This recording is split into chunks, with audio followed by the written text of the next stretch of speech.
Peggy 16.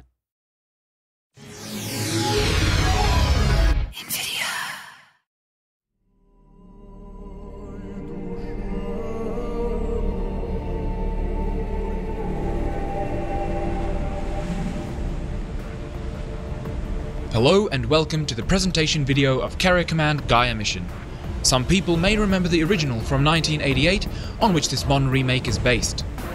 In Carrier Command, the core gameplay consists of vehicular combat involving mostly island engagements between two fortress-like carriers striving for control, surmounting to an action game with strategy elements. As you may have noticed, the icons on the bottom of the screen indicate units I have on board the carrier. These are the VTOL-capable aircraft and the amphibious all-terrain assault vehicles, designated the Manta and the Walrus respectively. All units are controlled remotely from the bridge. The bridge itself may be seen here in the background, reinforcing the fact that you are seated in the captain's chair, viewing the battlefield on a translucent display in front of you.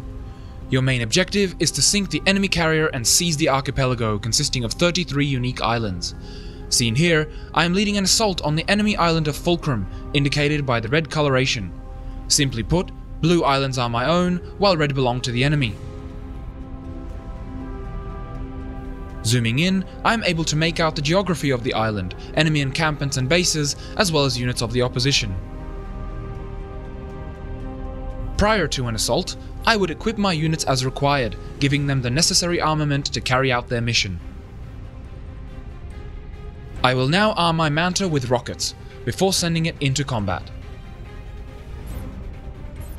As I mentioned before, you may approach Carrier Command as a tactical real-time strategy, as an action game, or a seamless combination of both. Here, I have deployed my walruses and given them waypoints to an enemy target location, all from the tactical map. Alternatively, I may join the action directly by taking control of a unit myself and heading into battle. Using our convenient radial menu, I may also order my other Mantas to undock and assist my own, all without the need for waypoints. Additionally to first person, Carrier Command also features a third person perspective.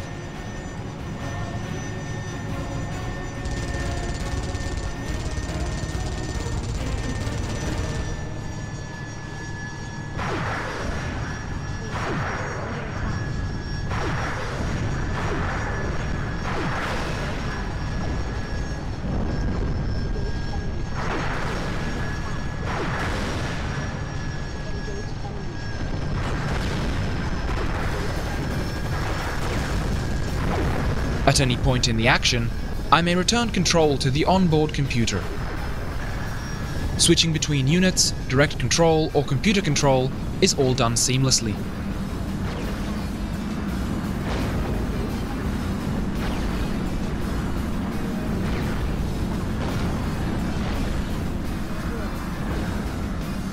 The convenient picture-in-picture preview window in the top right-hand corner of the map allows me to monitor what the unit is doing while attending to other tasks.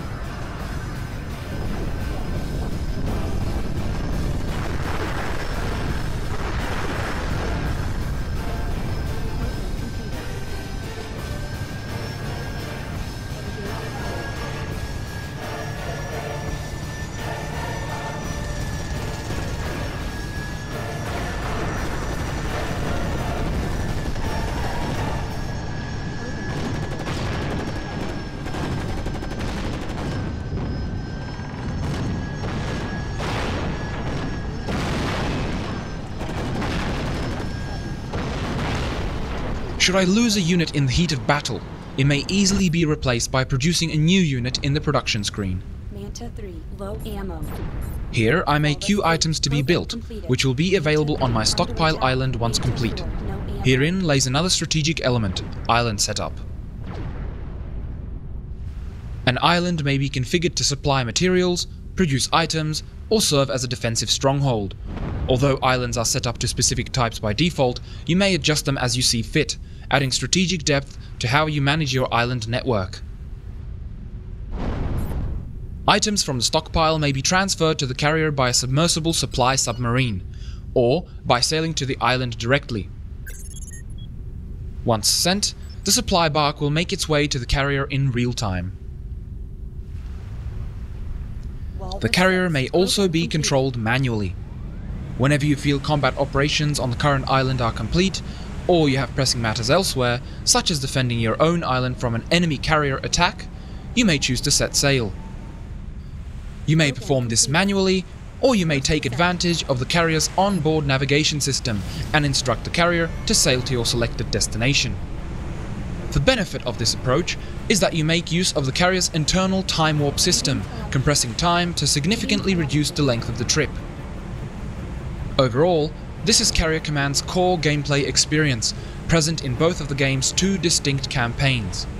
As opposed to random island positions, configurable campaign options, and virtually unlimited variability featured in the strategic campaign, Carrier Command's story-driven Gaea Mission presents a more firmly defined, progressive gameplay experience, offering a tutorial as well as various special features and missions unique to this campaign. The cutscene currently playing on the screen is the intro sequence to the first section of the Gaea Mission campaign. The story revolves around two competing factions striving for dominance, the UEC and the power-hungry APA. In a war that took place some time ago, Earth was left without drinkable water supply, and so a solution was sought elsewhere. The Gaea Mission was meant to return water from a distant planetary system, restoring Earth to its former glory.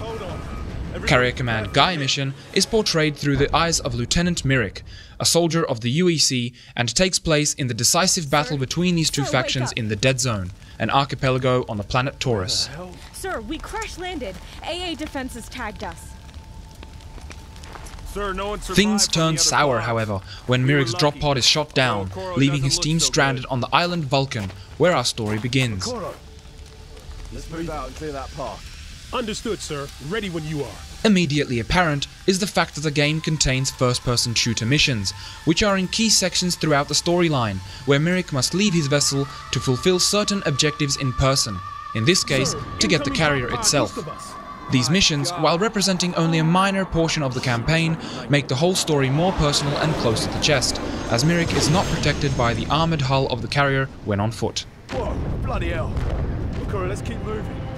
Taking a look at another scenario, we can see here that Myrik must disrupt APA artillery intent on destroying the UEC-owned island's installations. Engaging the enemy head-on seems to work, and the APA artillery quickly decides to abort, retreating from the island. While Myrik would love to finish the job, his colleague advises him of a higher priority target, a part to the Hammerhead nuclear missile system, which is essential later on.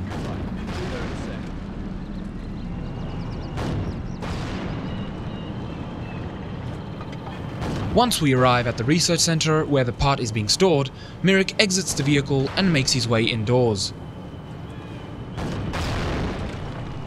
Personnel combat shield mark 2 minor incoming detected.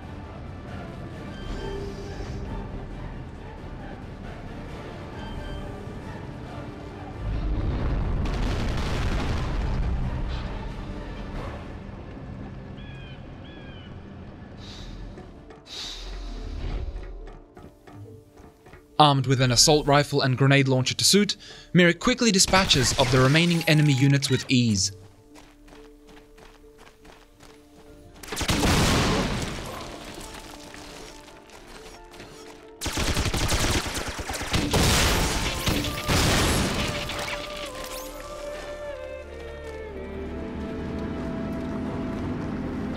Packed with adrenaline-pumping action, no unit is spared when it comes to blasting through the opposing defenses to take down the fleeing enemy captain, as can be seen here, where Myrik takes control of the heavy weapons while his colleague does the driving.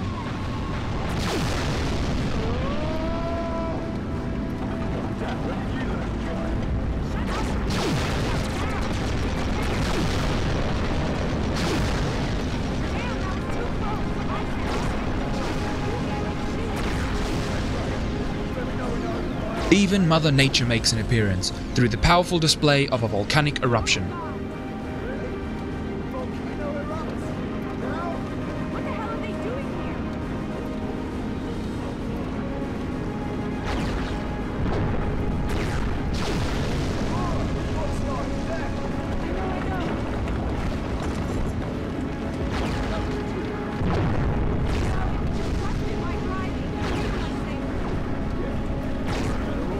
Fiery inferno or heavy rain, the chase continues in any weather conditions. Better not to spoil too much, let me stop it there and move on to the strategy campaign setup screen, where the various options and settings ultimately result in a highly variable game with virtually unlimited replayability.